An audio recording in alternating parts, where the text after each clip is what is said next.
नमस्कार सभी को। नमस्कार, मैं डॉक्टर कविता नोनिया आज के इस शॉर्ट सेशन में आप सभी को बताने जा रही हूँ कि आपका जो दिसंबर साइकिल है, दिसंबर जेआरएफ के लिए अगर आप प्रिपरेशन अपने स्टार्ट कर रहे हैं तो अगर अभी तक नहीं की है तो शुरू कर दीजिए। ठीक है, क्योंकि देर नहीं करनी है। काल करे सो आज कर, आज करे सो अब, पल में परले होएगा बहुरी करेगा कब। ठीक है, आप सभी ने सुना होगा, हिंदी के विद्यार्थी हैं तो हिंदी में स्कोर पर तो हम बाद में आते हैं, लेकिन उससे पहले हम पहले अपनी प्रिपरेशन तो शुरू करें। जैसे हमारे एक मित्र ने एक बात बताई थी कि भाई एक उनके दोस्त थे और उन्होंने एक गाड़ी ला करके और गैराज में खड़ी कर रखी थी, और गाड़ी गैराज में खड़ी कर रखी थी और कंटिन्यूस की भाई जिस दिन रोड पर सारे सिग्नल्स जो होंगे ग्रीन होंगे तब मैं अपनी गाड़ी चलाना सीखूंगा। अरे भाई, जब गाड़ी निकालोगे बाहर तभी तो पता चलेगा सिग्नल ग्रीन है या नहीं है। तो वैसे ही स्कोर तो हम बाद में करेंगे, पहले हम अपनी प्रिपरेशन तो शुरू करें। ठीक है, अक्टूबर, नवंबर, दिसंबर, दिसंबर साइकिल का एग्जाम थोड़ा सा आगे पीछे हो सकता है कि भाई पहले मिड में हो रहा था, अब एंड में हो सकता है, जनवरी स्टार्ट में। लेकिन आप अपने लिए जो प्रॉपर आपका टाइमिंग है अपने जो प्रिपरेशन का, वो टाइमिंग आप 3 मंथ्स, ठीक है, और 3 मंथ्स, हालांकि एनटीए जो है आपको हर उसमें आपको 6 मंथ्स का गैप जो है वो देती है। जैसे जून का साइकिल होता है उसके बाद में दिसंबर का, कि जो भी न्यू बिगनर्स होते हैं या जो बार बार भाई जिनका नहीं हो रहा तो 6 महीने का एक गैप रहता है। लेकिन इस बार री एग्जाम होने के चक्कर में आपको 3 महीने का गैप जो है वो देखने को मिलेगा। अक्टूबर में आपके जो फॉर्म्स वगैरह है सारे आ जाएंगे और देन दिसंबर का साइकिल में भी जनवरी फर्स्ट वीक तक आपका कंडक्ट कराया जाएगा। तो हम टारगेट लेकर के चलते हैं, अगर हम 3 महीने में तैयारी करते हैं तो हिंदी में हमें 145 से अधिक नंबर कैसे आ सकते हैं। 145 प्लस मार्क्स का अर्थ क्या हुआ कि आपके 72 या 72 प्लस क्वेश्चन आपके सही हो जाए। 70 प्लस भी अगर आप करें, 140 प्लस भी इसको अगर हम करें तो 70 प्लस क्वेश्चन जो हैं वो इसमें आपके सही हो जाए। ये कैसे होगा? हिंदी की अगर हम बात करें तो आपके दोनों ही जो पेपर होते हैं उन दोनों पेपर में आपके पास में 10 यूनिट होती है। ठीक है, तो हिंदी में आपके पास में 10 यूनिट जो है वो आपकी है। अब इन 10 यूनिट को आपको प्रिपेयर कैसे करना है? सबसे पहले जो भी स्टूडेंट बिगनर्स हैं वो सबसे पहले जो है अपने पाठ्यक्रम का पूरा विश्लेषण देखें। ठीक है, करें खुद खंगालियों से। ठीक है, पाठ्यक्रम को पूरा एकदम, जो भी स्टूडेंट नेट जीआरएफ की तैयारी कर रहे होते हैं उनको एकदम पाठ्यक्रम अपना टिप्स पे होना चाहिए, एकदम याद रहे कि हाँ इस यूनिट में ये चीजें आप प्रिपरेशन करते टाइम अपने सामने जो है उसको चिपका भी सकते हैं। ठीक है, अब जो है वो आपने पाठ्यक्रम का अपना विश्लेषण किया। पाठ्यक्रम का विश्लेषण करने के बाद में जो सेकंड स्ट्रेटेजी आती है कि आप सभी जो है अपनी समय सारणी, जिसे हम टाइम टेबल के नाम से जानते हैं, टाइम टेबल आपको अपना बनाना है, किसी दूसरे का बनाया टाइम टेबल फॉलो नहीं करना है। ठीक है, कि आप वर्किंग हैं, आप हाउसवाइफ हैं, आप घर परिवार बच्चे संभालने के साथ प्रिपरेशन कर रहे हैं, आप जॉब कर रहे हैं, या जो भी आपकी वर्किंग 24 आवर्स में से जितना समय आप निकाल सकते हैं उसके अकॉर्डिंग आपको अपना टाइम टेबल बनाना है। अब ये टाइम टेबल जो है वो आपको पेपर 1 और पेपर 2 दोनों को ध्यान में रख करके बनाना है। पेपर 1 को आपको कम से कम 2 घंटे जो है वो डेली देने हैं।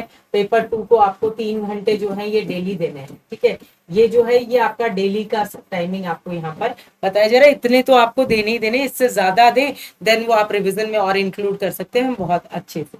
ठीक है, तो ये एक सबसे इंपॉर्टेंट चीज हो गई जो आपको, अब ये इसलिए मैंने सबसे पहले बताया क्योंकि आपकी जो प्रिपरेशन है 3 महीने का मतलब ये नहीं कि आज पढ़ लिया फिर कल का दिन छोड़ दिया फिर अगले दिन 2 दिन बाद पढ़ लिया, अभी तो नोटिफिकेशन ही नहीं आई, अभी तो फॉर्म ही नहीं आया, अभी तो एग्जाम की डेट ही नहीं आई। तो रेगुलर होने चाहिए। ठीक है, रेगुलरिटी जो है, निरंतरता जो है वो किसी भी लक्ष्य को पाने में आपको सफलता दिलाएगी। ठीक है, तो ये सबसे इंपॉर्टेंटली हो गया। दूसरा जो है उसमें आपको यूनिट वाइज जो आपको कॉन्सेप्ट पढ़ना है। ठीक है, यूनिट वाइज जो आपको सारी की सारी यूनिट्स है उनको गहराई से, ठीक है, डिटेल पढ़ना है। ऊपरी ऊपरी पढ़ने से नहीं होगा। तो क्या आप सोचें कि भाई ये उपन्यास किसका है, ये रचना किसकी है, इतना पढ़ने से इसका रचना काल क्या है, ऐसे हो जाएगा? नहीं होगा, बिल्कुल भी नहीं होगा। अगर आप जो मुख्य मुख्य इंपॉर्टेंट यूनिट्स हैं जो मैंने मेरी लास्ट वीडियो में आपको बताई भी हैं कि भाई इन यूनिट से ज्यादा क्वेश्चंस पूछे जा सकते हैं, आप उसको जाकर के देख सकते हैं कि किस यूनिट से कितने ज्यादा क्वेश्चन पूछे गए हैं। और अगर मोस्टली अगर आप देखें, रोटेशन भी देखेंगे तो यूनिट 2, यूनिट 5, यूनिट 6, 7, 8, ये जो वो यूनिट्स है जहां से अधिकतर क्वेश्चन पूछे जाते हैं। तो हमें यूनिट वाइज हमें कॉन्सेप्ट पढ़ लेना है, हमें unit wise test, unit wise जो है वो अपना वीकली टेस्ट आप कर सकते हैं, ठीक है, वीकली टेस्ट आप इसको कंक्लूड कर सकते हैं जो यूनिट वाइज हो, कि पेपर 1 पेपर 2 दोनों को शामिल करते हुए चलिएगा, ठीक है। दूसरी तीसरी इंपॉर्टेंट चीज जो है, जब आप यूनिट वाइज टेस्ट कर लेते हैं तो एक आप यहाँ पर रखें मॉक टेस्ट, जिसे आप वीकली भी कर सकते हैं, ठीक है, वीक में 2 बार भी कर सकते हैं, वीक में 2 बार भी कर सकते हैं, जैसा आपका टाइमिंग हो। क्योंकि मॉक टेस्ट जो होगा वो प्रॉपर आपका 3 घंटे का होगा, और जिसमें पेपर 1 और पेपर 2 दोनों उसमें शामिल होंगे। बकायदा आपकी और जो रैंकिंग वगैरह है वो सब कुछ आपको पता चलेगी, कितने क्वेश्चन आपने सही किए, सारी चीजें आपको इसके अंतर्गत कंक्लूड हो जाएंगी, ठीक है। और मोस्ट इंपॉर्टेंट चीज भाई, यहाँ पर जब आप यूनिट वाइज टेस्ट कर रहे हैं तो इसी के साथ आप इसमें पीवाईक्यूज अपने शामिल कर सकते हैं। और पीवाईक्यूज जब आप करें तो पीवाईक्यूज को विश्लेषण के साथ करें, ठीक है, कि ये जो ऑप्शन में जैसे 4 रचनाएं दी हुई हैं, इससे आपसे पूछा गया है तो वो चारों रचनाएं भी एग्जामिनर की नजर में है, तो उनको हम देखें कि ये किसकी है, ठीक है, किस विधा की रचना है, उसको हमें यहाँ पर देखना है। रिवीजन जो है इसको आप डेली बेसिस पे आप इसको अपना पार्ट जो है वो डेली बेसिस पे करना। अगर डेली नहीं करे तो एक दिन छोड़ करके एक दिन जो है वो आपको रिवीजन जरूर करनी। जो भी आपने पढ़ा है उसको रिवाइज कीजिए, देन आगे बढ़िए, दोबारा रिवाइज कीजिए, देन आगे बढ़िए। ये एक साइकिल जो है वो आपका रिवीजन के तौर पे बन जाना चाहिए। जब इस तरह की तैयारी का स्वरूप आप निर्धारित कर लेते हैं, ठीक है, थोड़ा सा जोर आएगा शुरुआत में, हो सकता है कि ऐसे लगे कि बहुत मुश्किल है, बहुत मुश्किल है, लेकिन 1-2 दिन, 4 दिन, 5 दिन अगर आप रूटीनली करते हैं तो आपको खुद को जो है वो हमारी जो बॉडी, हमारा माइंड सब जो है वो एकत्रित हो जाएगा, ठीक है, सब एक साथ जो है वो कार्य करना शुरू कर देंगे और आप जो है अपने लक्ष्य के करीब पहुंच जाएंगे, वो होगा आपका जेआरएफ, ठीक है। तो इस तरह से जब आप अपनी प्रैक्टिस करते हैं, प्रैक्टिस ही, अभ्यास ही आपको आपके लक्ष्य तक पहुंचाएगा। रिवीजन करते रहिए, पढ़ते रहिए, निरंतर लगे रहिए, तो अवश्य आपको सफलता मिलेगी।